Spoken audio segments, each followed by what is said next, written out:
ABC մեդիայի ուղիղ եթերում օրվա լրատվության գլխավոր թողարկումն է, ես Աննա Սարգսյանն եմ, բարի երեկո։ Կարևոր լուրերի մասին նախ համառոտ։ ՔՊ-ում հաշվել են ձայները, բայց ոչ բոլորի ընտրությունն է Փաշինյանը։ Ով որքան ձայն հավաքեց եւ ինչ են որոշում այդ թվերը։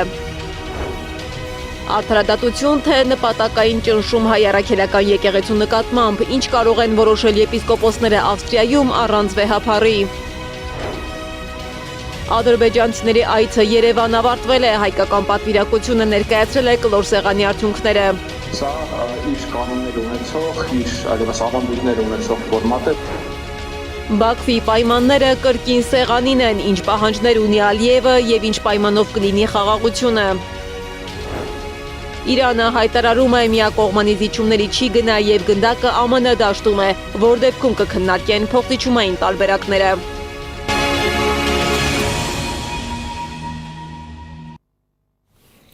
Եպիսկոպոսներն արդեն Ավստրիայում են, բայց առանց ամենայն հայոց կաթողիկոսի։ Այդ պատճառով եպիսկոպոսած ժողովը կազմակերպվել է եպիսկոպոսած հավաքի ձևաչափով։ Այս դեպքում որոշումներ եւ վճիռներ չեն կայացվում, լինելու են քննարկումներ եւ եզրակացությունները եպիսկոպոսները բերելու են մայրաթոր։ Հիշեցնեմ, որ Գարեգին երկրորդը չի մեկնել Ավստրիա, քանի որ ժողովից 2 օր առաջ դատախազությունը քրեական գործ է հարուցել վեհափառ հայրապետի դեմ եւ արգելել նրան լքել երկիրը։ Քննչական կոմիտեի փոխանցմամբ կաթողիկոսի նկատմամբ հանրային քրեական հետապնդում է հարուցվել դատական ակտի կատարմանը խոչընդոտելու հոդվածի համար։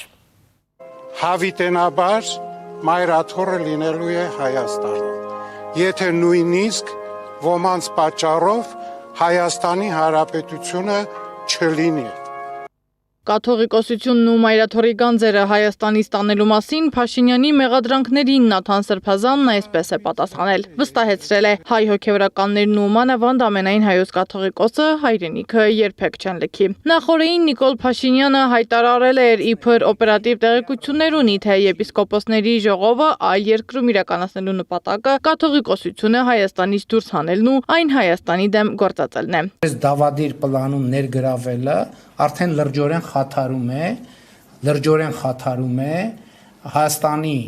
պետական անվտանգությունը։ Արդեն այսօր պիտի կայանար Ավստրիայում հրավիրված ժողովը, որից ընդամենը 2 օր առաջ դատախազությունն արգելեց վեհափառի ելքը հանրապետությունից, նույն վարույթով, որով օրեր առաջ ժողովին մասնակից բարձրաստիճան 6 հոգևորականների համար էր նման որոշում կայացրել քննչական կոմիտեն։ Նրանք ուզում են այդ եպիսկոպոսած ժողովը ցրեն, որպեսզի ինչպես որ եկեղեցու կանոնադրությամբ է ընդունված կամ օրենքով է ընդունված, որ որոշեց եպիսկոպոսած ժողովը կամ ինչ որ որոշեց առհասարակ եկեղեցական ժողովը, այդպես էլ եկեղեցու դիրքորոշումն է կազմվում եւ եկեղեցին լինելով, ինչպես ասեցի, ինքնիշխան պետություն, ինքնուրույն իրավունքներ ունեցող, ինքը այդ իրավունքներով է շարժվում եւ ինչ որոշում որ կայացրեց իր եկեղեցու մեջ թեմայական առաջնորդ կհեռացնի, կարգալույց կանի կամ կփոխի կամ կտեղափոխի, դա արդեն եկեղեցու իրավունքն է։ Կաթողիկոսի բացակայությամբ փոխվում է եպիսկոպոսած ժողովի կարգավիճակը։ Առանց վեհափառի տեղի կունենա եպիսկոպոսած հավաք, որի լիազորությունները նույնպես փոխվում են։ Հավաք եթե լինում է հավաքներ, պիտի ինչ որ օրակարգ ներկայացնի եւ այդ օրակարգը բնականաբար բոլորի հավանությամբ եթե լինում է, դա կարող են կոչել որոշում։ Հոգևորականներն անհեթեթություն են որակում Փաշինյանի մեղադրանքները, պնդում են եպիսկոպոսած ժողովում հնարավոր որոշումներն են ուզում կանխել։ Ինչ կքննարկեն եպիսկոպոսներն ու ինչպիսի որոշումներ կկայացնեն, օրակարգը մայրաթորը չի հստակեցնում։ Միայն հայտարարել են, քննարկելու են եկեղեցու շուրջ ստեղծված վիճակը։ Սեդամակարյան, Գեղամ Ղազարյանը, ABC Media։ Եվ մինչ իշխանությունն ուժեղացնում է եկեղեցու դեմ ճնշումը, իշխանական թիմում փորձում են ցույց տալ, թե ներսում ամեն ինչ վերահսկելի է։ Որքանով է դա իրականություն, ցույց են տալիս հենց իրենց կազմակերպած քվեարկության արդյունքները։ Քաղաքացիական պայմանագիր կուսակցությունը սկսել է 2026 թվականի խորհրդարանական ընտրությանն ընդառաջ տեխնատուների ընտրության առաջին փուլը։ Քվեարկությանը մասնակցել է 1028 մարդ։ Իշխանական թիմում, սակայն ավելի շատ ուշադրություն են դարձնում առաջատարների ցուցանիշներին։ Առաջին տեղում Նիկոլ Փաշինյանն է 894 ձայնով, նրան հաջորդում են Սուրեն Պապիկյանը, Գևորգ Պապոյանը եւ Արարատ Միրզոյանը։ Թվերը առաջին հայացքից բավական բարձր են, սակայն նույն թվերը ցույց են տալիս նաեւ մեկ այլ հանգամանք։ Քվեարկությանը մասնակցածներից առնվազն 38-ը չեն քվեարկել կուսակցության առաջնորդի օգտին։ Ովքեր են գլխավորում ԿՊ ցուցակի առաջին հնգյակը, ռեպորտաժում։ 2026 թվականի խորհրդարանական ընտրություններում ՔՊ ցուցակի նախնական առաջատարներն արդեն հայտնի են։ Նախնական արդյունքներով առաջատարը կուսակցության ղեկավար Նիկոլ Փաշինյանն է 894 ձայնով։ Նա շարունակում է մնալ Հայաստանի ամենակննարկվող քաղաքական գործիչներից մեկը։ 2020 թվականի նոյեմբերի 9-ի հայտարարությունը ստորագրած Փաշինյանին ընդդիմությունը մեղադրում է պարտության եւ տարածքային կորուստների համար։ Փաշինյանը մինչդեռ պնդում է, որ այդ որոշումը կանխել է ավելի ծանր հետևանքներն ու խոսում խաղաղության դարաշրջանի մասին։ Արցախը Հայաստան է եւ վերջ։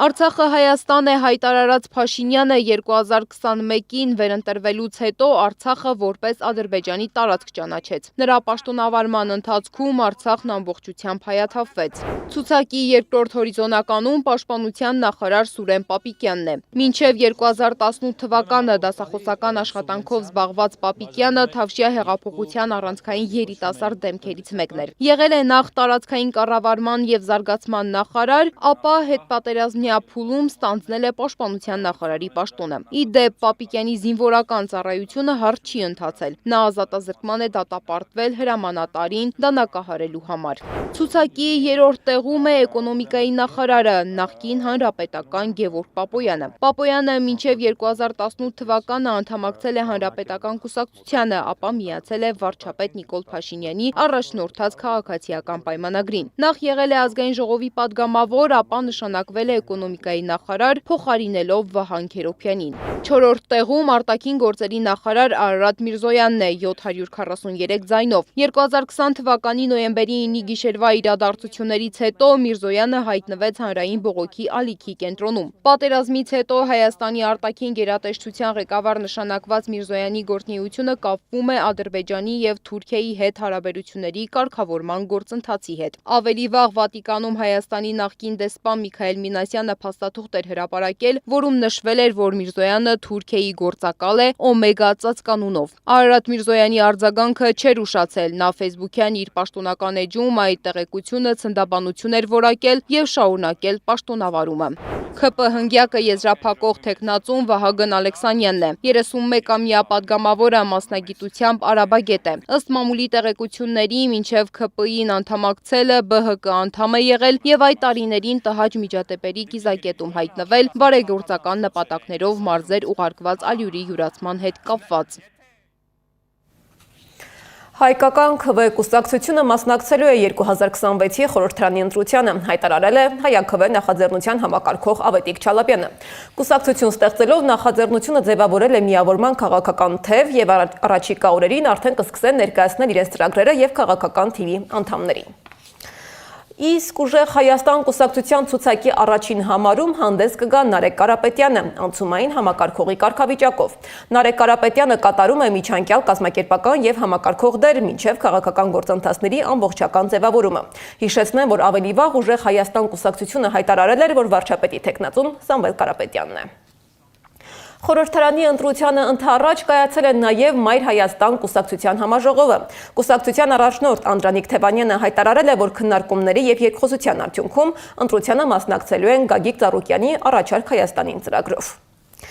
Եվ մինչ իշխանության ներսում հաշվարկում են ձայները, սահմանների շուրջ գործընթացները շարունակվում են։ Արդեն ոչ թե հայտարարությունների, այլ հանդիպումների մակարդակում։ Առաջիկայում նախատեսվում է Հայաստանի եւ Ադրբեջանի սահմանազատման հանձնաժողովների հանդիպում։ Ասուլիսի ժամանակ հայտնել է օրեր առաջ կայացած հայ-ադրբեջանական կլոր սեղանի մասնակից Նարեկ Մինասյանը։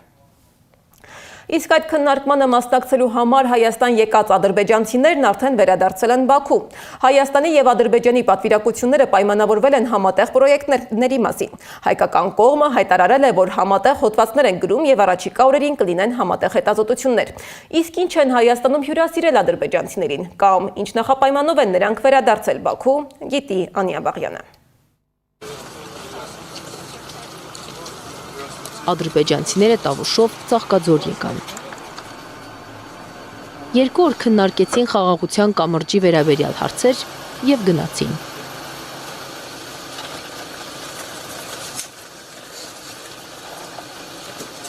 Նրանք եկել էին փոխանցելու իրենց նախագահի թեզերն ու նախապայմանները։ Գլխավոր նախապայմանը նույնն է։ Խաղաղության համաձայնագիրը կստորագրվի, եթե փոխվի Հայաստանի սահմանադրությունը։ Քննարկման մասնակիցներից Արմեն Պետրոսյանն է մանրամասներ հայտնում։ Արհեստական նախապայման է սահմանադրության հարցը, որ այսինքն խաղաղության գործընթացին նպաստող կարևորագույն գործոն է խաղաղության համաձայնագրի ստորագրումը եւ դրա ձգձգումը արհեստական նախապայմանով ինքը թույլ չի տալիս, որպեսզի հասարակությունները ավելի վստահ մոտենան այս գործընթացին։ Հայկական կողմի համար այսպես կոչված արևմտյան Ադրբեջանի թեման խնդրահարույց էր։ Բարձրաձայնված խնդրին ի պատասխան ադրբեջանական կողմը լռել է, պատմում է Ռոբերտ Ղևոնդյանը։ Սահմանազատման եւ սահմանագծման թեմային եւս անդրադարձել են։ Որոշ դեպքերում նրանք ասել են, որ իրենք որոշում կայացնող չեն եւ իրենք այդտեղ մասնակցություն ունենալ չեն կարող։ Եղել են դեպքեր, երբ իրենք ասել են, որ այս հարցերում կարելի է այսպիսի լուծումներ առաջարկել, թե հասարակություններին, թե իշխանություններին։ Եղել են դեպքեր, որտեղ նրանք այլ բան են առաջարկել մեզ, որը մեր մտքով չի անցել, որը կարող է նորից համապատասխանել Հայաստանի Հանրապետության շահերին։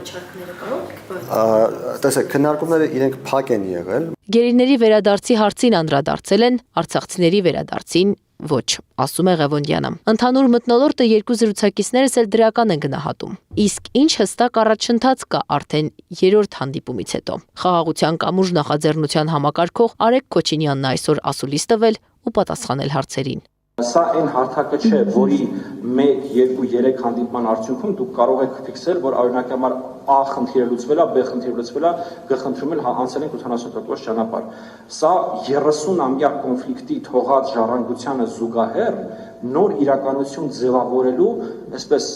անդրանիկ փորձերն են ընդհանրապես։ Կա գործընթաց, որը կառավարել է պետք, մեկնաբանում է Պետրոսյանը։ Եթե գործակցությունը լինի քաղաքական, տնտեսական ու հասարակական դաշտում, սա էլ է տեղից կշարժվի։ Ինչպես իմ գործընկերների մեծ մասի շրջանում, նույն կերպ նաև ադրբեջանական կողմի ներկայացուցիչների շրջանում վստահությունը լիարժեք չէ, միանշանակ չէ, որտեղ երկու կողմից փորձագետներ, խմբեր մտնում են մի process-ի մեջ, երկու կողմերն էլ ունենալով որոշակի հոգեբանական ուրեմն ազդեցություններ անցյալից, որոշակի թերահավատություններ ապագայի նկատմամբ, որոշակի ճնշում հասարակական կարծիքի հետ կապված։ Այս ամենը բնականաբար ազդում է։ Քաղաքական մակարդակում գործընթացներն ավելի արագ են զարգանում, պայմանավորվածություն ձեռք բերելն ավելի հեշտ է, մինչդեռ հասարակական մակարդակում պատկերն այլ է։ Ամենայն դեպս խաղաղությունը լավ բան է մեր երկրի համար, բայց մի կողմից էլ չեն կարող կորուստները մոռանանք։ Ոչ մի լավ բան։ Սուտ է։ Չի կարող, ոնց կարա դավարավոր իրար փրթեն ու ասենք հոп մեկ էլ Եվրոպա մեջ բարև եկա աղբերս, լավ ասա, չի լմտենց։ Այդ դեպքում ինչ նպատակ ունեն։ Վերջը կդառնա մի հատ sense, եթե կարող կփոխենք կպրծենք եթե։ Չգիտեմ։ Ոչինչ չգիտեմ։ Ադրբեջանցիները 2 օր Ծաղկաձորում են եղել։ Նրանց հայկական ուտեստներ են մատուցել՝ տոլմա ու խորոված, փախլավա ու գաթա։ Նրանք ցամաքային ճանապարհով Տավուշի մարզի ոսկեպարի հատվածով եկել ու գնացել են։ Հաջորդ հանդիպման մասին դեռ ոչինչ հայտնի չէ, քննարկում են։ Անիա Բաղյան, Մհեր Դավթյան, Անդրանիկ Մանսուրյան, ABC Media։ Ադրբեջանը իր համար կարևոր հարցերը առաջ է քաշում, լուծումներ ստանում, իսկ Հայաստանի հարցերին անդրադարձ չի լինում։ Այսպես է կարծում պատիվ ունեմ խմբակցության քարտուղար Տիգրան Աբրահամյանը։ Բանակցային գործընթացում գերիների սահմանազատման եւ սահմանագծման հարցերը առանց լուծումների են մնացել։ Իսկ ինչ վերաբերում է Հայաստանի համար կարևորություն ներկայացնող դրույթներին, դրանց մասով առանձնապես բովանդակային քննարկումներ տեղի չեն ունենում։ Ես ուզում եմ նաև հիշեցնել, որ թեև հնչող ճակերտավոր լավատեսական այս ֆոնին Հայաստան-Ադրբեջան հարաբերություններում շարունակում է ոչ միայն գերիների եւ ռազմագերիների հարցը օդում կախված լինել, այլ ադրբեջանական զորքերի մխրճվածությունը Հայաստանի Հանրապետության ինքնիշխան տարածքներում, որոնք ոչ միայն Ադրբեջանի համար ինչը բնական է, այլ նաև Հայաստանի իշխանությունների համար որևէ առաջնահերթություն չեն ստանում։ Հավաստիացումները, որ այս թեման քննարկվում է դելիմիտացիա դեմարկացիայի շրջանակներում, նույնիսկ իշխանությունն է այս մասին խոսում, որ թեման կարճ հանգուցալուծում չունի, սա բավականին ծանր եւ բարդ ժամանակահատվածում քննարկումների նյութ է եւ սա չի կարող կարճաժամկետ կտրվածքում բերել իրերի որևէ փոփոխության։ Դեռ չեմ խոսում այն մասին, որ բոլոր այն ուղղություններում, որտեղ Ադրբեջանը մխրճված է Հայաստանի Հանրապետության տարածքում, այդ ուղղություններով Ադրբեջանը նաեւ ամրաշինական որոշակի առումով նաև ընդլայնողական քաղաքականություն է վարում եւ փաստերի այդ իրողությունը ըստ էության այնքան էլ ցույց չի տալիս, որ Ադրբեջանը որևէ հակվածություն ունի այդ հարցը որևէ փուլում քննարկումների առարկա դարձնել, առավել եւս դուրս գալ այն հատվածներից, որը այս պահին օկուպացված է։ Եվ մինչ Երևանում փորձում են խաղաղության կամուրջներ կառուցել, Բաքուն շարունակում է սահմանել խաղաղության գինը։ Մինչ Հայաստանում ադրբեջանցիներին ընդունում են բարեկամաբար, խոսում երկխոսության ու վստահության մասին, Բաքուն շարունակում է խոսել խաղաղության մասին, բայց պահանջատերի դիրքից։ Իլհամ Ալիևը հայտարարում է, խաղաղության համաձայնագիրը կարող է ստորագրվել նույնիսկ հաջորդ օրը, բայց մեկ պայմանով, եթե Հայաստանը փոխի իր սահմանադրությունը, այսինքն ոչ թե փոխզիջում, այլ պայման։ Զուգահեռ հայտարարում, որ հայ ռազմագերիները չունեն Բաքվից ազատվելու շանսեր, իսկ ինչպես է կառուցվում խաղաղության օրակարգը, երբ կողմերից մեկը մշտապես հանդես է գալիս թելադրողի դիրքից, Անահիտ Սարգսյանն է ներկայացնում։ Մյունխենում կայացած այս տարվա անվտանգության համաժողովին Նիկոլ Փաշինյանը ներկա չէր։ Հակառակ դրան Ադրբեջանի նախագահ Իլհամ Ալիևը ոչ միայն ներկա էր, այլև աչքի ընկավ մի շարք հայտարարություններով, տեղ-տեղ Հայաստանի հետ հարաբերությունների մասին հարցերի հեգնական պատասխաններով։ Հայաստանից հնչած հարցին, թե Երևանի առաջ քաշած խաղաղության խաչմերուկ նախաձեռնությունը դեռ Բայդենի օրոք է եղել, Ալիևը տվեց հետևյալ պատասխանը։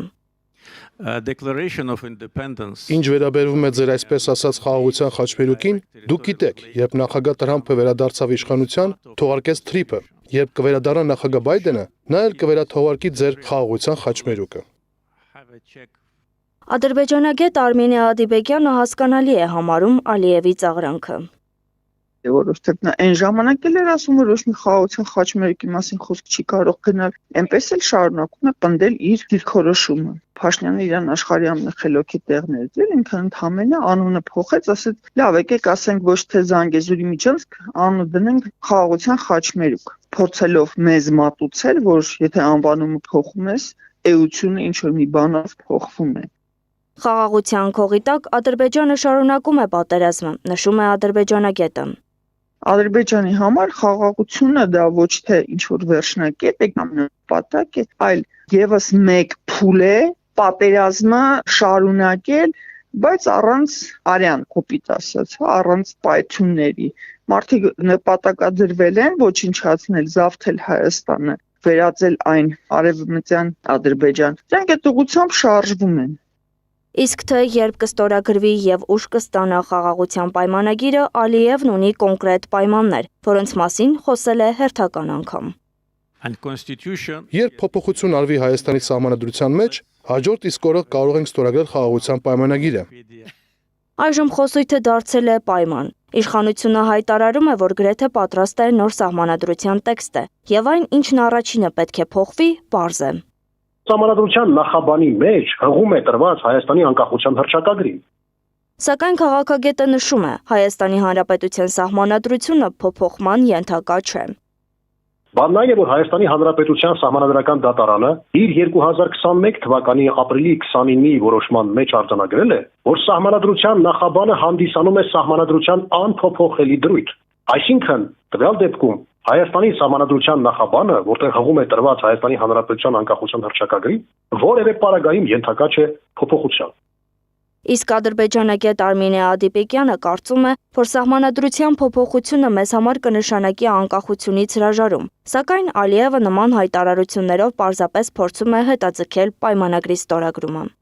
Հայաստանը կարող է անգամ հրաժարվել իր սահմանադրությունից, կոպիտ եմ ասում։ Մեկը Ադրբեջանը խաղաղ պայմանագիր չի ստորագրելու, որտեղ Ադրբեջանին խաղաղ պայմանագիր պետք չէ։ Դա ընդհանրապես եւս մեկ պայման է, որ հետաձգի այդ պահը։ որտեղ խաղաղության պայմանագիր ստորագրելուց հետո դա սահմանափակելու է Ադրբեջանի մանևրների դաշտը։ Խաղաղության օրակարգը նորից փուլ է գալիս Ալիևի հայտարարություններից հետո, նշում են փորձագետները։ Ադրբեջանի նախագահի պահանջները աստիճանաբար ավելանում են, եւ մինչ արտաբերում է խաղաղություն բառը, մրցանակ ստանում Փաշինյանի հետ, Արցախի ռազմաքաղաքական ղեկավարության ներումը բացառված է մնում նրա համար։ Անահիտ Սարգսյան, Նոնա Գևորգյան, ABC Media։